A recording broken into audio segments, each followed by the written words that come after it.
salam sehat bagi kita semua. Kembali lagi bersama saya Gabriel Samuel Egir. Video kali ini saya beri judul tentang kemajemukan Indonesia, khususnya agama dan kepercayaan berbeda tapi satu tujuan. Dan kita harus menyadari bahwa setiap agama itu harus memiliki tujuan yang sama untuk menuju kepada Allah. Di samping itu juga kita sebagai umat beragama itu harus mengusahakan kerukunan antar umat beragama terbagi atas 4 bagian. Yang pertama, berusaha berteman dengan orang tanpa melihat agama dan kepercayaan. Yang kedua ini selalu berpandangan positif terhadap orang lain yang berbeda agama. Yang ketiga, mau memberikan dan ucapan selamat pada teman yang merayakan hari besarnya. Yang keempat, terakhir ini membiarkan dan menghargai umat beragama lain untuk melakukan kegiatan keagamaannya.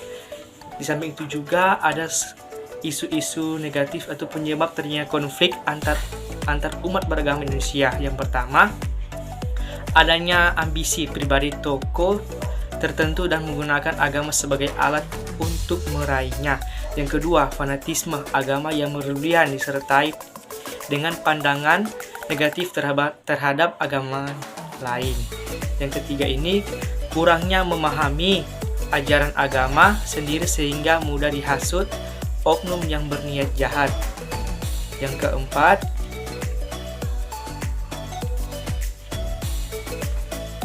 keempat, kurangnya atau tiadanya kemauan untuk memahami agama lain sehingga salah paham. Yang kelima, adanya kekhawatiran bahwa agama lain merupakan ancaman terhadap agama yang dianutnya. Yang keenam, yang terakhir ini, adanya kecemburuan sosial dan pemerintah tidak bertindak tepat terhadap konflik SARA.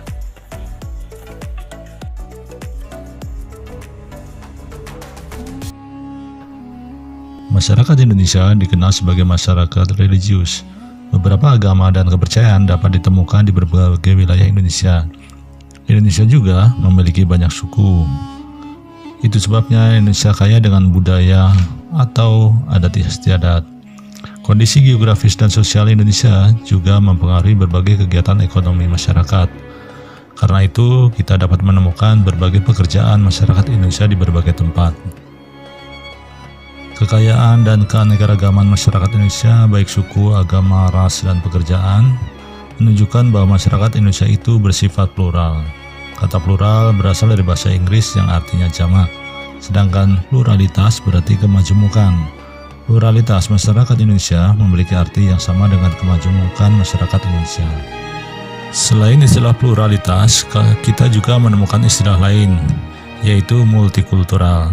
Multikultural berasal dari kata multi yang berarti banyak, dan kultur yang artinya kebudayaan. Masyarakat multikultural adalah masyarakat yang memiliki lebih dari 2 kebudayaan atau banyak kebudayaan. Masyarakat multikultural tersusun atas berbagai budaya yang menjadi sumber nilai bagi terpeliharanya kestabilan kehidupan masyarakat pendukungnya.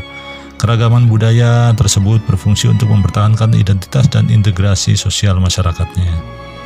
Sebagai sebuah negara besar, bangsa Indonesia jauh lebih beragam atau heterogen dibandingkan negara-negara lain. Perbedaan tersebut tentu harus dikelola dengan baik agar bermanfaat bagi bangsa dan negara. Keberagaman budaya telah memberikan manfaat besar bagi bangsa kita. Kebudayaan daerah yang terwujud dalam bahasa daerah dapat memperkaya pemberendaran kata bahasa Indonesia. Dalam bahasa Indonesia, kita dapat menemukan berbagai istilah yang diserap dari berbagai bahasa daerah. Potensi keberagaman budaya dapat dijadikan objek dan tujuan pariwisata di Indonesia yang bisa mendatangkan devisa. Pemikiran yang timbul dari manusia di tiap-tiap daerah dapat pula dijadikan acuan bagi pembangunan nasional. Ada beberapa peran dan fungsi keragaman budaya dalam pembangunan nasional.